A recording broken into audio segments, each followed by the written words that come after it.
తల్లిదండ్రులు ఏం చేస్తారు, మనం కానీ మన తల్లిదండ్రులు కానీ ఎవ్వరు కానీ చూడండి ఫ్రెండ్స్, జీవిత సత్యం లైఫ్ ట్రూత్ లోపల చాలా వస్తాయి. ఏంటంటే ఏమి చదువుకోరా చదువుకోరా అని అంటారు, కానీ ఒక మనిషి అంట తనను తాను తెలుసుకున్నవాడే నిజమైనటువంటి మనిషి. అంటే మనలో లోపాలు తెలుసుకోవడం అన్నింటికంటే పెద్ద చదువు. ఎందుకంటే మనలో ఉన్నటువంటి లోపాలు నువ్వు తొందరగా తెలుసుకునేంత జ్ఞానము నీకు వచ్చినట్టయితే నువ్వు ఎంత పెద్ద చదువునైనా చదువుతావు, జీవితం లోపల అన్నింటిని కూడా చేసుకోగలుగుతావు మిత్రమా కదా. అన్నింటిని మించినటువంటి గొప్ప చదువు ఏంటిది? మనను మనము తెలుసుకోవడం, మనలోని తప్పులను మనమే వాటికి పరిష్కరించుకోవడం, ఆ సమస్యను మనం ఇలా మళ్ళీ పునరుద్ధరణ కాకుండా చూసుకోవడమే గొప్ప విద్య. అంటే ఇప్పుడు ఫర్ ఎగ్జాంపుల్ ఒక కరెంటు బల్బు తీసుకుందాం.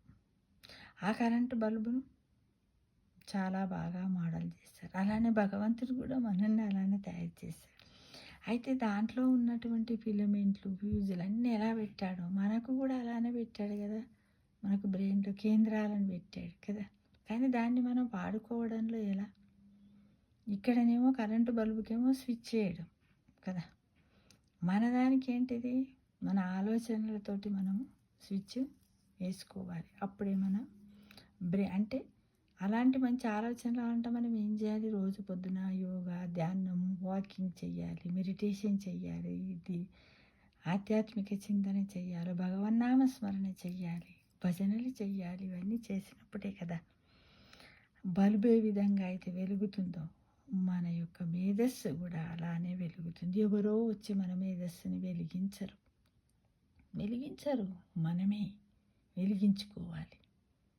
ఎలా చేస్తే ఏంటి అని ప్రతి క్షణం ఏదో ఒక పని చేయాలి, చేస్తాను అని వచ్చే వరకు మన మనస్సును అనుకుంటూనే ఉండాలి. నేను చేస్తాను, నువ్వు టైం లేదా అనను, ఉంటుంది, నేనే టైంని క్యాచ్ చేస్తాను అనుకుంటూ ప్రతి పనిని మొదలు పెట్టండి మిత్రమా. మీరు తప్పకుండా సక్సెస్ అవుతారు. సక్సెస్ అంటే ఒక పెద్ద పోయి కోట్ల రూపాయలు సంపాదించడమా కాదు, గొప్పనైన మనశ్శాంతిని సంపాదించుకోవడం. నిజం మిత్రమా, మీరందరూ ప్రయత్నించి చూడండి. నేను కూడా అలానే చేస్తూ ఉన్నాను. ఇంకా సాధనలోనే ఉన్నాను, సాధించలేదు. కానీ సాధించుకుంటూ పోదాం. రోజొక పద్ధతిలో ఉందా మిత్రమా, బాగుంటుంది. ఒక్కసారి ఆలోచించి చూడండి అమ్మా, చూద్దామా.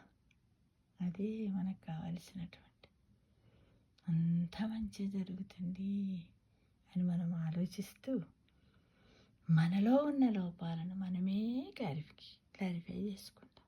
మన తప్పులకు మనమే పశ్చాత్తాపడదాం. మన తప్పులకు మనమే thank you God for everything అని దేవుడికి కూడా కృతజ్ఞతలు తెలియజేసుకుంటూ ఉన్నట్టయితే మనం ఎంతో పెద్ద చదువును చదువుకొని యూనివర్సిటీలో మనం పెద్ద రీసెర్చ్ చేసిన వాళ్ళం అవుతాం మిత్రం. అలా సాధిద్దామా? మరి తప్పకుండా సాధించగలము. అవును కదా, సాధిద్దాం. Always welcome to future life అనుకుందాం. ఎవ్రీడే కూడా మనల్ని ప్రేమించుకుందాం. Good morning to me, I love to me, I like to me, I kiss to me అనుకుంటూ thank you God for everything అని, ఐ లవ్ ద ఎర్త్ అని, I love the land అని ఇష్టం ఉన్నది, I love the plants, I love the trees, so many కదా. నీకు ఏది నచ్చితే అలా నీకు నచ్చినట్టే ఉండు, నచ్చిన పాట పాడు, నచ్చిన డ్యాన్స్ చెయ్యి. నీకు ఏ రాగం వస్తే ఆ రాగంతి, ఏది రాకపోతే ఆలలో వర్ణమాలలో ఉన్న 56 అక్షరాలతో కూడా కొన్ని రాగాలు తీయండి, ఎంత బాగుంటుంది. ఇలా ఎగ్జాంపుల్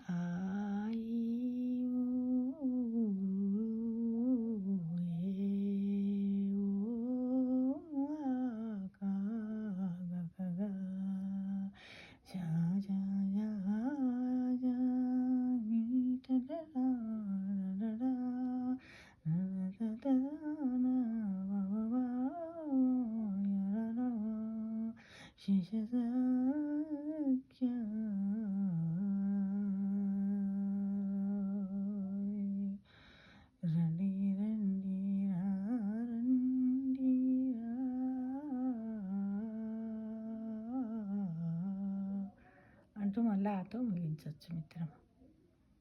సర్వే జనా సుఖినో భవంతు.